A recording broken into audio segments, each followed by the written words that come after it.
Wisconsin Athletics Hall of Fame led teams to 6 St.Dominic appearances in Green Bay and Madison, including UW's only Final Four appearance, winner of John Wooden's Keeps the Life Award in 2013, the Professor of Pressure Defense, Bennett.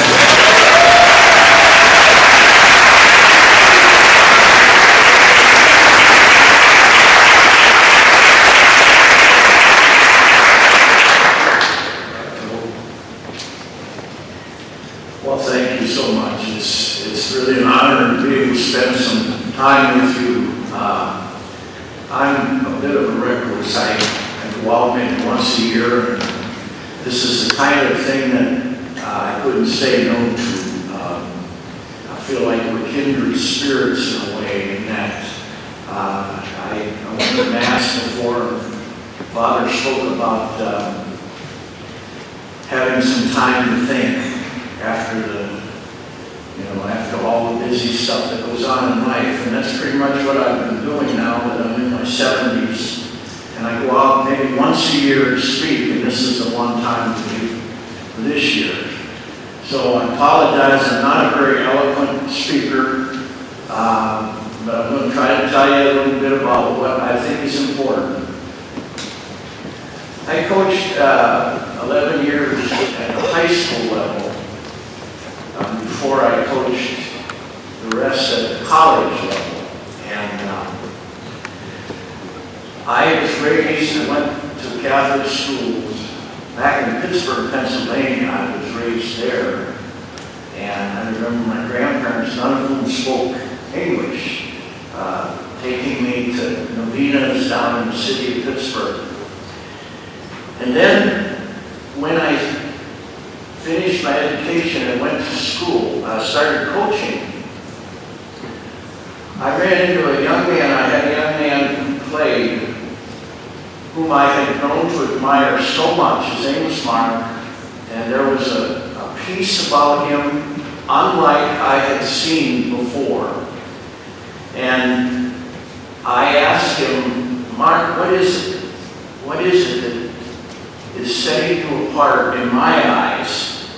He wasn't even a very good player. He was kind of the last guy down the bench. And he said, Coach, I have a love for Christ. He said, I learned it, and it's always in my heart.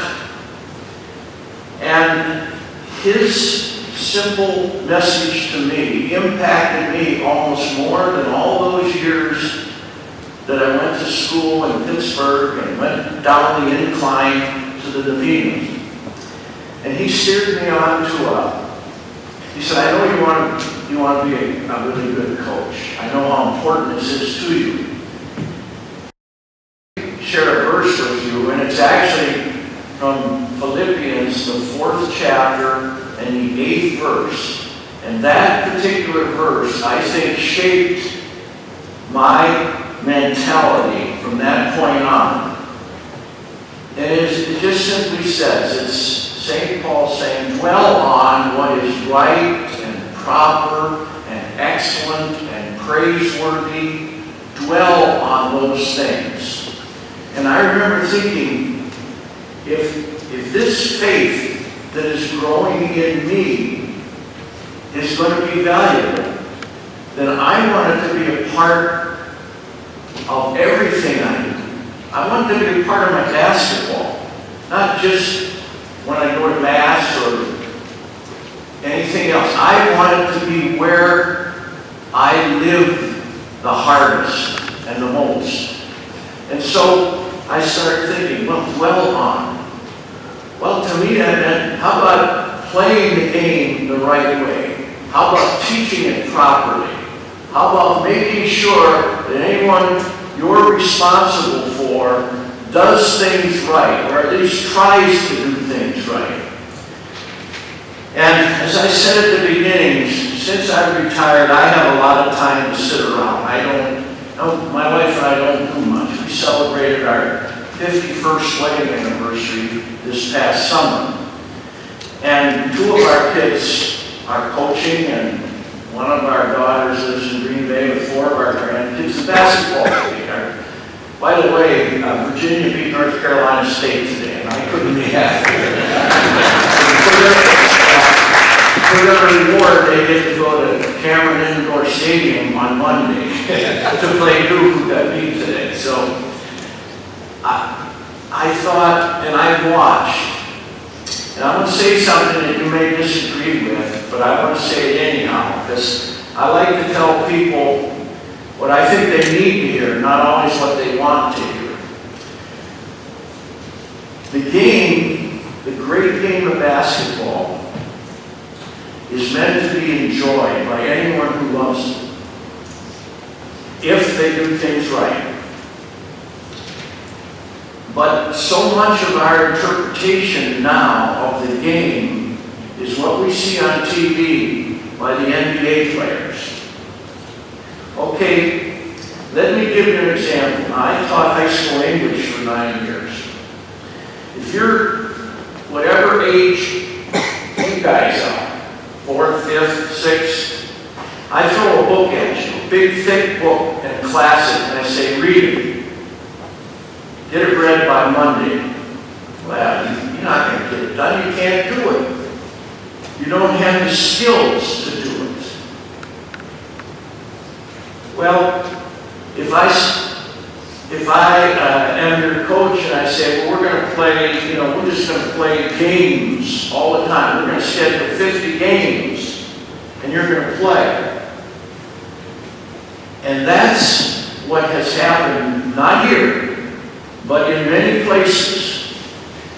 The ABCs, to read a great book, you're going to have to learn how to write a sentence, maybe construct a paragraph, learn how to spell properly. You don't go from that to reading a great book. And you don't go from grade school basketball, AAU basketball, to playing like the NBA. I watched Miami last night. I checked into the motel. They were on TV. Those guys do things the wrong way and make it look good. But you can't do that. I watched LeBron catch the ball in one hand most of the time. I watched people put their head down and go to the basket because they're so explosive they can do it. Now, I'm not taking anything away from the NBA players. They're perhaps the greatest athletes in the world. But what has happened, in my opinion, is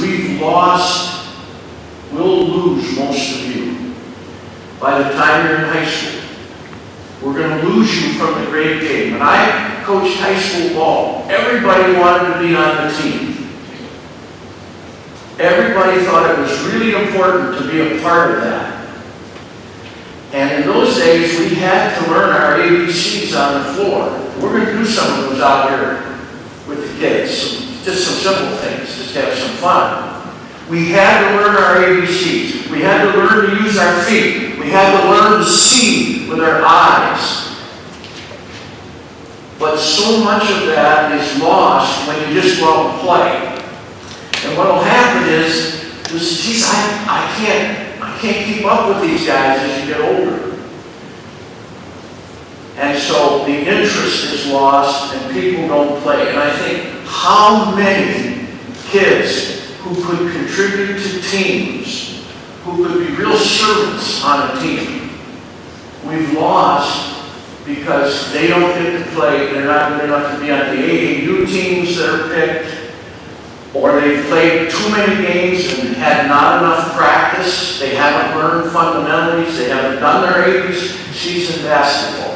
That's what I'm seeing, and it scares me, and it bothers me. Because I have grandkids whom I would love to see play the game. I want to see them learn to play properly. Now, if I can't possibly try to show you everything, but just let me give you a little taste of what I call ABCs. If you were I would say even 8th grade on down, I would say to you, your eyes and your feet are are what we need to develop. I think if you can do that, the rest will come. Now I'm going to ask, we have balls over there, and so I would like to get, if I could, I would like to get all of the kids out here. Come on, all of them, boys and girls, please. We were at Wisconsin, and they were walking out. What would I say, Mike? Run? Yeah. Between the lines, we run. Not necessarily fast break. That's an inside joke. Nobody can come from. Okay, kids, you don't even need the balls yet. You don't need them yet. If you want to grab it and put it on the floor or by your feet, just come out, spread out, please. Now, do you have any idea, spread out so you don't bump into one, you know how important it is to use your feet. You know enough to run, you probably even know enough to slide. But what about pivoting? Do you know anything about pivoting? Do you know that you pivot on one foot, right? The ability to pivot so that it's second nature, so you don't have to think about it, is the key to most of what you do, whether it's blocking somebody out, whether it's squaring up for a shot, whether it's protecting a basketball, whether it's changing directions when you slide. But so many people do not learn to use your feet. Now, I'd just like to see you, as I said, I'm not going to get into a lot of detail in teaching, but please pivot for me, will you? Pivot for me. Go ahead. Like some of you have already noticed when they're seeing, because they're doing it. The emphasis is on completing 5 passes. Let's do it one more time. We're bound to get a mistake one of these times.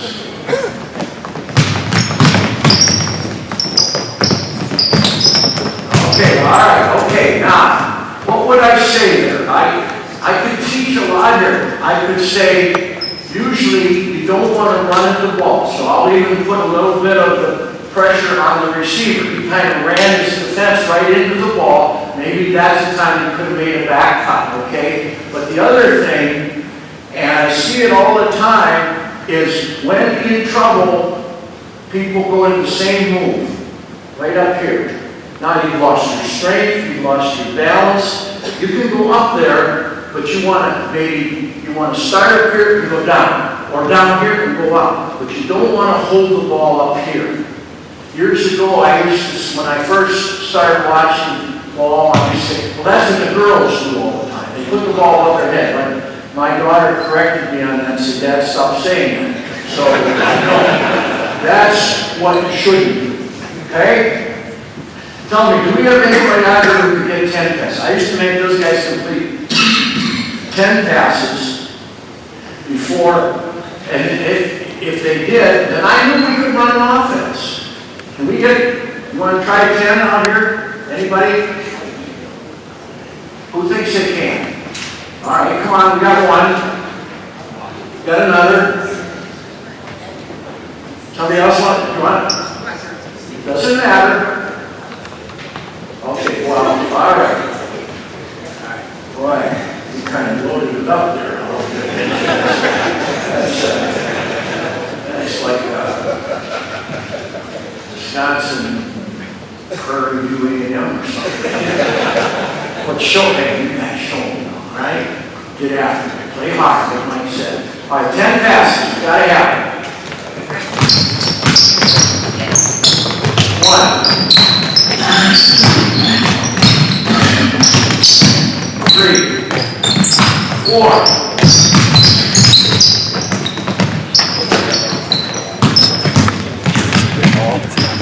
5. Whoa! We got a double dribble. Okay, good effort. Good effort defensively. But, okay, so we have gifted players, good players, who still have a ways to go in that area. And you can't tell me that you're ready to play high-level games until you were so sound. And my wife and I built that court built up where we live now. We call it Servants Court. They put it on a blacktop. We gave them money. We're disappointed they didn't do it right, but that's okay. And I said I want to work with just the area kids because the basketball up around us is not very good. So we wanted to work with just the Nakusa, Wisconsin Rapids, Assumption, and Port Edwards, and those kids. And all we did is work on these things. But I want to tell you something. They were 9 to 11 every Saturday morning. I said no charge. We couldn't get enough kids who were interested to come and work for 2 hours because they wanted to play. And that's when I realized something's wrong. You know, these kids are not going to be able to compete against good people. If you go against somebody who's bigger and better and quicker than you, are you just going to use your talent against them? No. You're going to use fakes. You're going to use changing directions. You're going to learn to pivot. You're going to learn to dribble with both hands. You're going to use your ABCs against somebody who has more talent. And then you can compete. That's what those guys did. They weren't recruited because they were the greatest players in the country. They were recruited because they were willing to do the things that would enable them on both ends of the floor to compete.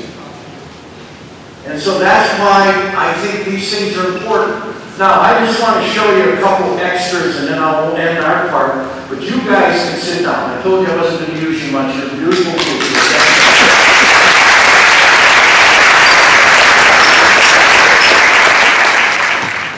Those are ABCs. You know, as I said, we put the game, you can play little games and all this, but we put the game down at the end, the X, Y, Z, just like that's where we put the book. Question is, are you willing to do that? Will you work at those things? And if you do, you'll have a future in basketball. Whether you become a really good player or not, you will learn to love the game. I love to watch older guys play. I really do. I wish I could still do it. But they play the game properly because they've had to. They've had to learn to pivot. They've had to learn to play with their head up because they can no longer be as quick or jump as high. So that's my little story on the ABCs, and it is connected now. I told you, it's connected on Philippians 4 through 8, 4th chapter, 8th verse. Dwell on what is right and proper. And I decided way back, if I'm going to coach, and my Savior is Jesus, and I really believe He's my Savior, and I want to spend eternity with Him, then I want Him to be a part of what I do. I don't want it just to be on Sunday. And so I'm going to try to teach what I think is right or what I've learned is right. A lot of people say, that's no good, it's not fun. Well, those are the people that probably aren't going to end up playing. I would love to see more people enjoy the great game by playing, not just sitting in the stands. And there used to be a lot of people who enjoyed playing. Okay, now what I kind of want to finish up with is something that has always been probably more important than anything I've said. What I believe the characteristics are of a really good player and a really good team.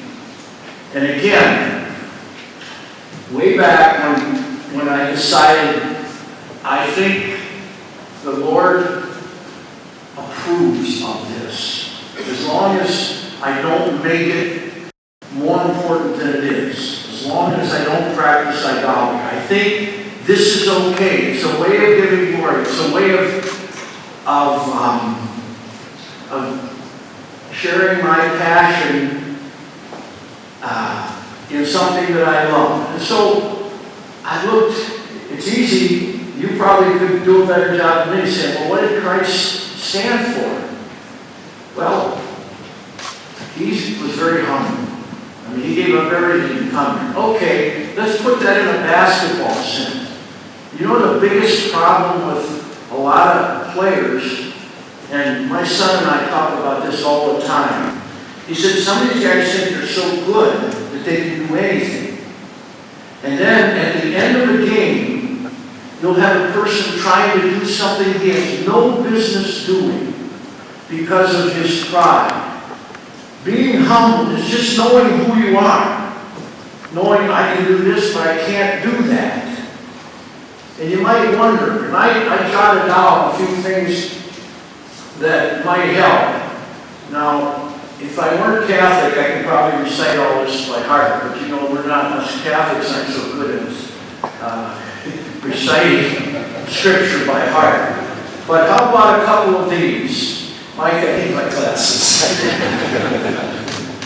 See if this doesn't make sense to you, okay? These are taken right from the Bible. Before a man's downfall, a man's heart is proud. But before honor comes humility. That's from Proverbs. How about do nothing out of rivalry or conceit, but humbly consider others as more important than yourself. That's from Philippians also. Christ said, learn from me, for I am gentle and humble in heart, and you will find rest. St. Paul said, for when I am weak, then I am strong. When you know who you are, and you know you can't do certain things, you do what you can, and you let your teammates help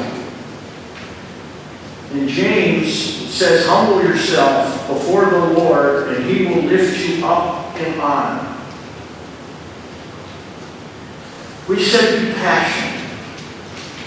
Be passionate. Play the game. Mike said play hard. There's nothing worse than watching a lukewarm player who's either thinks he's better than he is, or he's mad because the coach maybe chewed him out, or he thinks he needs to look cool, or something like that. And he won't be passionate.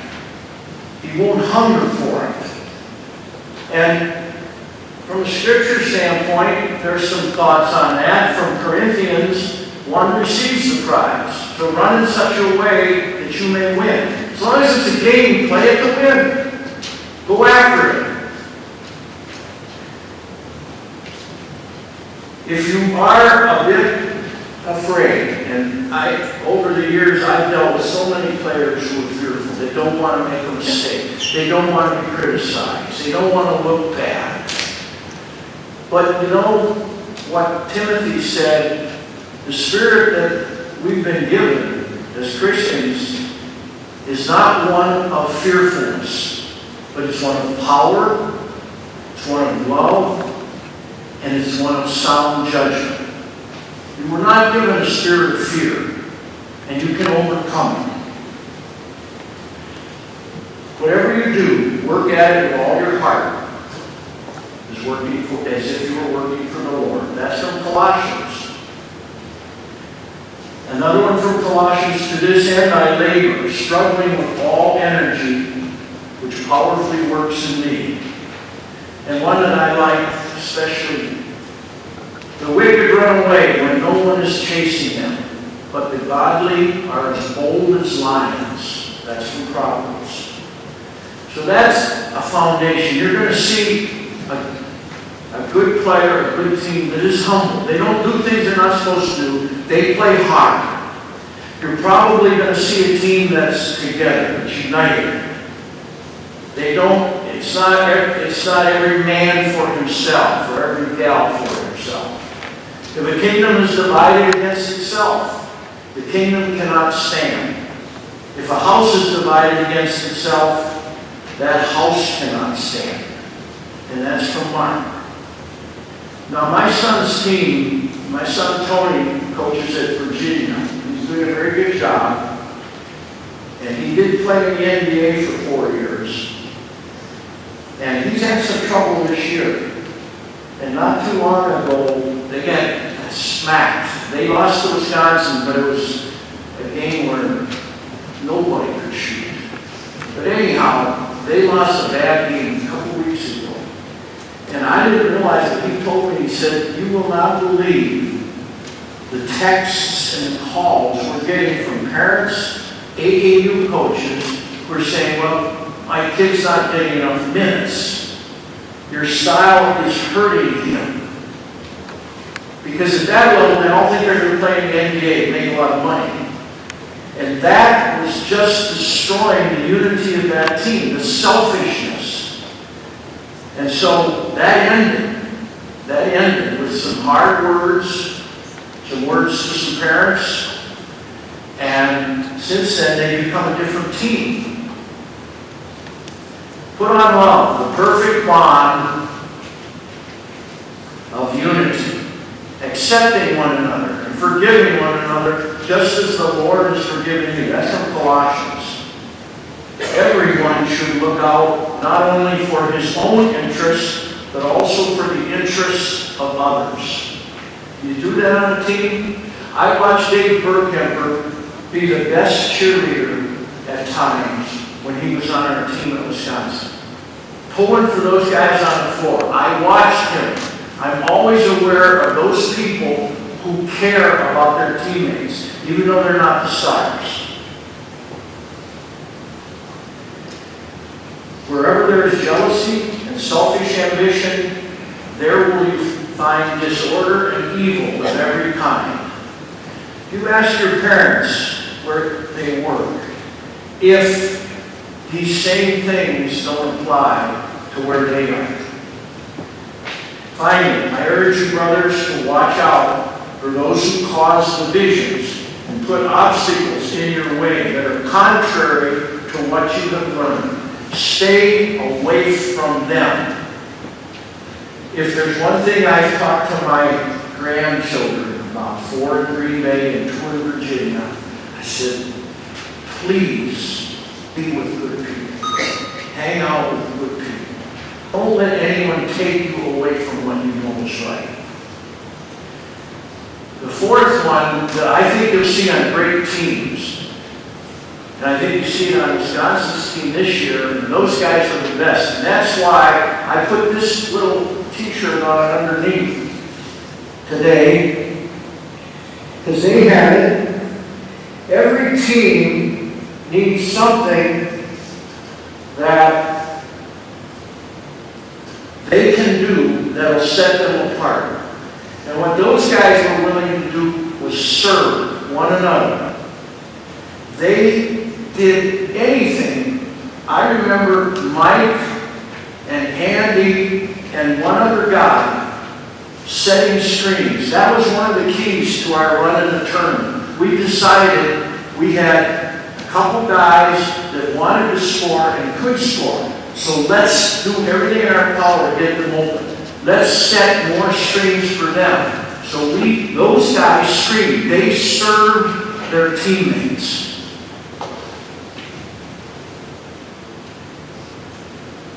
Whoever wants to be great among you must be your servant. Just as the Son of Man came to be served, did not come to be served, but to serve. Carry each other's burdens.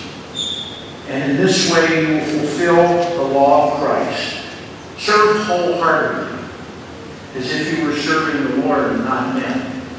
You couldn't get to the basket on a drive against those guys. You simply couldn't get there.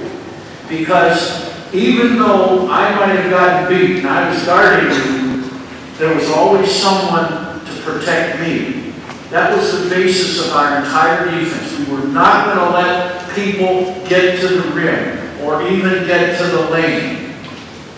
That was what we learned we had to do. They were servants. Not one of them worried about, am I going to be all conference? Am I going to play for money? They didn't, but they're highly successful in their field of work and as parents. Because they learned to serve. And your parents serve you. They serve you. You know what they give up to make this possible for you. And finally, the hard one. The thankfulness. We're told to be thankful always. Be joyful always. Pray continually and give thanks in all circumstances. For this is God's will for you. For everything God created is good, and nothing is to be rejected if it is received with thanksgiving. Do not be anxious about anything, but in everything by prayer and petition with thanksgiving. Make your requests known. Enter his gates with thanksgiving. We can rejoice when we run into problems and trials, for we know that they help us develop endurance, and endurance develops strength of character.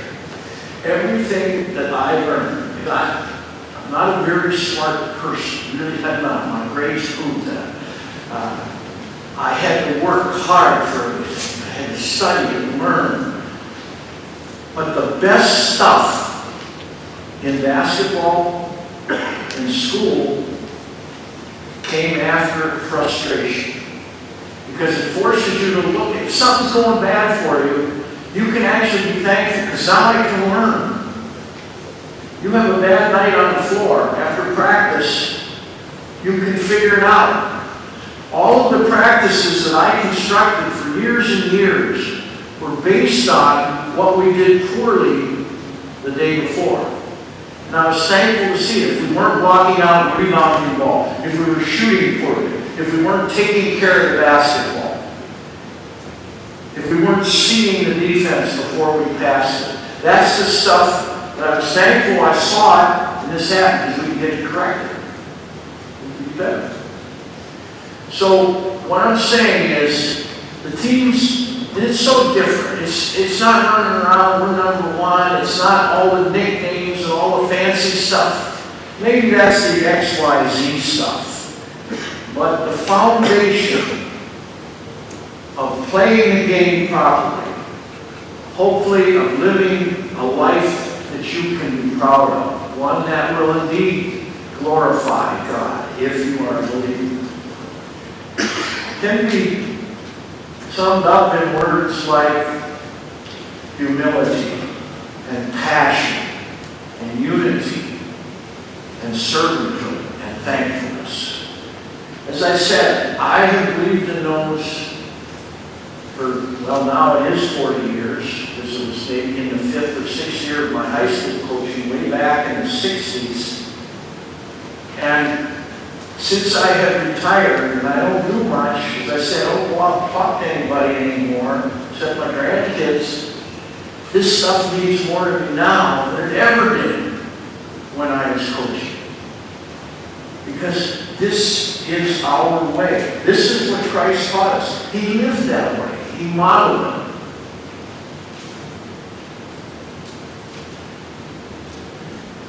The last thing I want to say to you is just warn your parents.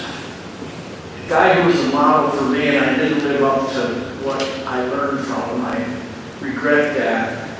Many of you may know that I left coaching in 2000 at Wisconsin.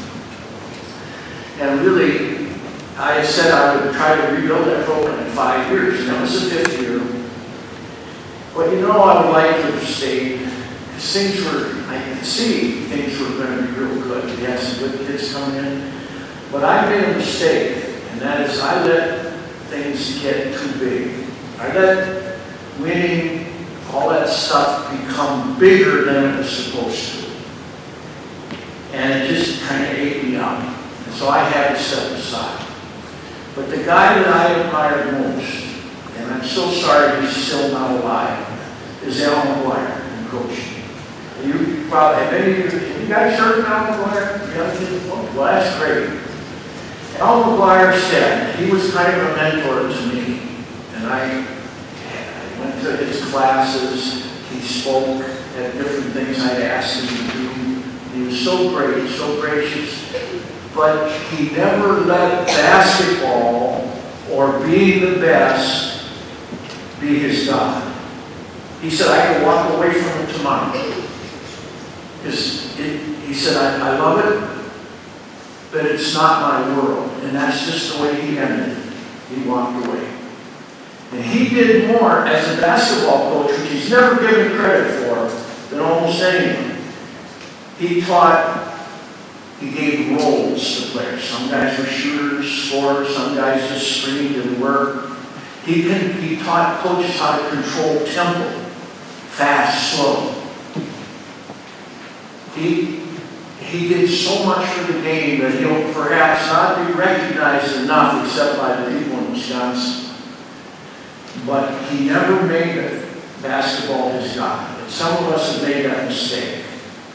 And I remember I was out in Washington for 4 years, state of Washington, because I wanted my son to get the job, and the only way he could get it, they said, is if you'll take it for a few years, and then we'll give it to him. And the same thing happened. I hit temporary home. And my granddaughter, Anna, wrote a note to me at Christmas. She said, Papa, please don't get so mad at the players. Please control your temper. And that's when I realized if a 6-year-old girl saw that, it's time for me to wake up. You don't have to go through that.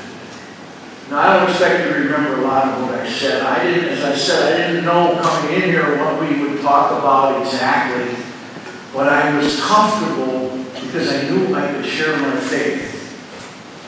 I knew I could do that because you would understand. Most of you would understand. You feel guilty about it. Because some places you can't do that. And I am worried about how things are going. I really am, but how little people think about what really matters, what Christ did for us.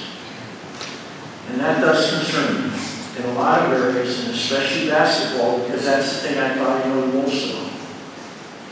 So I'll pray tonight for the good Lord to bless you, and I hope you remember to do some ABCs, okay? Thank you.